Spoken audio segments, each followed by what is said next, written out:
basketball. Ipakita mo yung usay mo sa hardcourt. Come on everybody, show me some moves. Ito kalaro ng bawat Pilipino. Hey, come on everybody sa hardcourt. Come on everybody sa hardcourt. Come on everybody sa hardcourt. Come on everybody sa hardcourt. Yo, what up? Meron tayong NBA update mula kay Hoops News. Yun, subscribe nyo siya guys. Yung notification bell para update kayo sa mga sports happening. At syempre, about Gilas, NBA, PBA, lahat. Basta ba Hoops, man. Yun. Ito, NBA update about sa nangyayaring trading ngayon sa NBA. Yan, sabay-sabay natin itong panoorin. Hindi ko pa ito napapanood. Biyat ng mahalagang reaksyon. Kung ano bang masasabi nyo, sabay-sabay tayo. Panoorin natin to game. Shoutout Hoops News. Inamin nga ito ni Jason Tatum matapos ng trade na ginawa ng kanyang team na Boston Celtics. Pero bago yan, yung detalye muna dito mga idol kung saan ang Blazers marireceive si Robert Williams, Malcolm Brogdon. So ito yung trade, no? Blazers, makuha nila yung si Robert Williams, Malcolm Brogdon. First round pick 2024 at 2029. Tapos, ang makukuha ng Celtics si Jrue Holiday. Wow. Magaling na point guard. Si Jrue Holiday yata yung galing ng ng Portland Trail Blazers, kung di ako nagkakamali. Doon, 2024 first round pick at ang 2029 first round pick ng Boston Celtics kapalit nga yan ni Jrue Holiday. At ngayon ay may projected na starting lineup nga sila na si Derek White, point guard, shooting guard si Jrue Holiday, itong si Jaylen Brown, Jason Tatum, and then Kristaps Porzingis. And on paper mga idol ay talaga namang very elite itong starting lineup na ito, pero ang kanilang problema nga daw mga idol ay yung kanilang bench naman. Top heavy nga daw itong team ng Boston Celtics coming in. Oh, nawala na sa kanila si Bradley. Si Smart, wala na di ba? To the season. Kaya naman daw sa natitira pang panahon this off-season ay ang dapat daw na trabahuhin ng Boston Celtics ay yung kanila namang bench para nga ma-improve ito. Maganda kumuha sila ng ng masipag na mga player, young guns, mga batang masipag na player. Mas maliit na yung salary na mga gastos nila, mas mahaba pa yung term na pwedeng iserbisyo, tsaka mas magi-improve pa yon, di ba? Malay mo, doon magmula yung mga makadiscover sila ng yung talent na hindi na ibigyan ng sikat ng paglalaro, tapos sa kanila ma-develop yung skill superstar pala, di ba? Dapat doon sila sumugal, yung may potential pero bata pa. Mas maliit kasi ang bayad sa ganun eh. Di ba? Mga free agent na bata pa kumpara sa mga veteran na marami ng injury, di ba? At alam nyo ba mga idol, matapos nga ng final piece in the Damian Lillard trade saga mga idol, itong team ng Portland Trail Blazers ay grabe nga ang ginawa. Ang talino ng kanilang ginawa mga idol dito sa sitwasyon ni Damian Lillard. Dahil alam naman natin na ang favorites to land Dave. O na-maximize nila yung pagkakawala ng superstar nila. Ang dami naman nakuha mga malalim, mga galing na player, tapos pinalalim pa nila yung bench nila. Kasi mas maraming mga galing sila nakuhang player na pwedeng mag-step up sa starting five at pwede rin supporting second five. Sobrang matalino yung nakaisip ng trade ng Portland. Ang Miami Heat, kung saan ang magiging kapalit niya nga ay Tyler Hero, yung mga young players ng Miami, pati na nga rin 2 to 3 first round pick.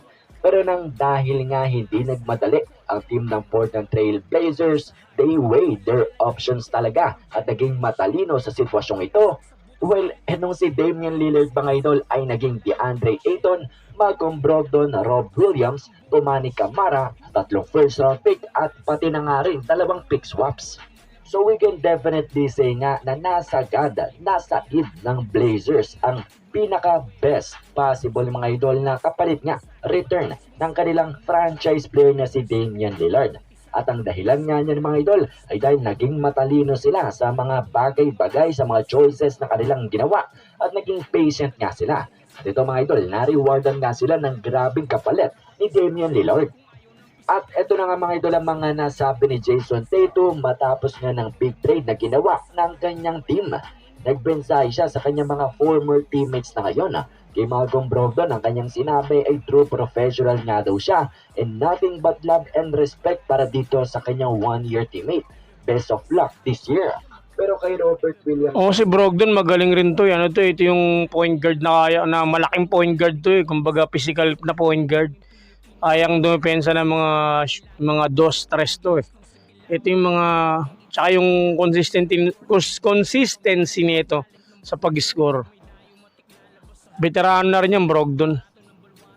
away nasaktan itong si JT. Ang dahil brother niya nga daw ito. At ito nga daw ang mabigat, ang mahirap na parte ng NBA.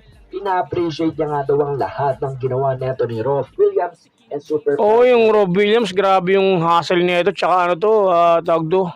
Ito yung defense turn into offense. Talagang yung hustle man din to. Isa to sa mga dahilan kaya nakapasok sila sa playoffs eh. Kasi hustle man din. Tsaka makakasahan mo to. All around din. Defense. Pero defense, offense. All around. Daw itong si Tatum sa naabot neto ni Robert Williams. And excited nga daw siya kung ano pa ang mararating netong former teammate niya. Patuloy nga lang daw to strive to be special at wag nga daw magbabago. Hanggang sa muli nga daw and nothing but love. So yan nga ang kanyang naging mensahe na sabi mga idol, inamin niyang nasaktan siya dito sa trade na ginawa ng kanyang team nang dahil for 5 years ay kasama niya itong si Rob Williams pero it's time to say goodbye. Pero sa likod niya ng sakit na nararamdaman neto ni Jason Tatum may siguradong masaya din siya at nakangiti nang dahil mga idol natagdagan lang naman sila ng grabing player na talaga namang hindi lang makakatulong sa kanila abay tinaas pa ang kanilang chances to win a championship. Hindi lamang matinding depensa ang maitutulong neto ni Holiday nang dahil eksperyensado na rin to how to win an NBA title. Isang dynamic player mga idol. Oo, meron tong championship sa Milwaukee dati, naka-champion to isa. Kung di ako nagkakamali, kalabal na nun, ano eh. Ano yun eh, Milwaukee, tsaka... Yung huli lang, yung kailan lang. Nakapag-champion to. Miami Heat ba? Basta nakapag-champion yan sila. Isang championship. At can handle the ball and can play make para nga dito kay Tatum and Jaylen Brown at marami pa siyang ibang pwedeng maitulong. Kaya naman siguradong kahit nasaktan niya si Tatum ay deep inside excited din siya about sa trade na ito. So yun, commercial.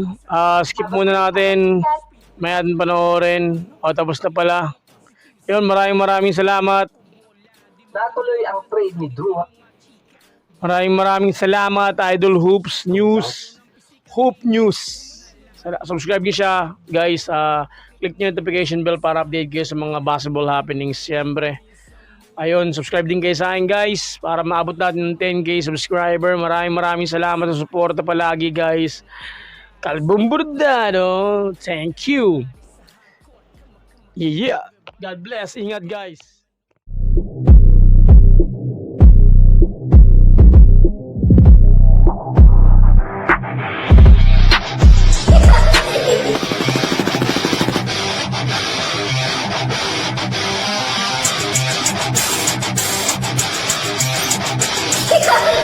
Matira matibay, sino kakasa? Matira matibay, babalik ka ba? Matira matibay, bawal malamya. Rosas gym lang dito ang may tira. Matira matibay, sino kakasa? Matira matibay, babalik ka ba? Matira matibay, bawal malamya. Rosas gym lang dito ang may tira. Hindi ka napasukin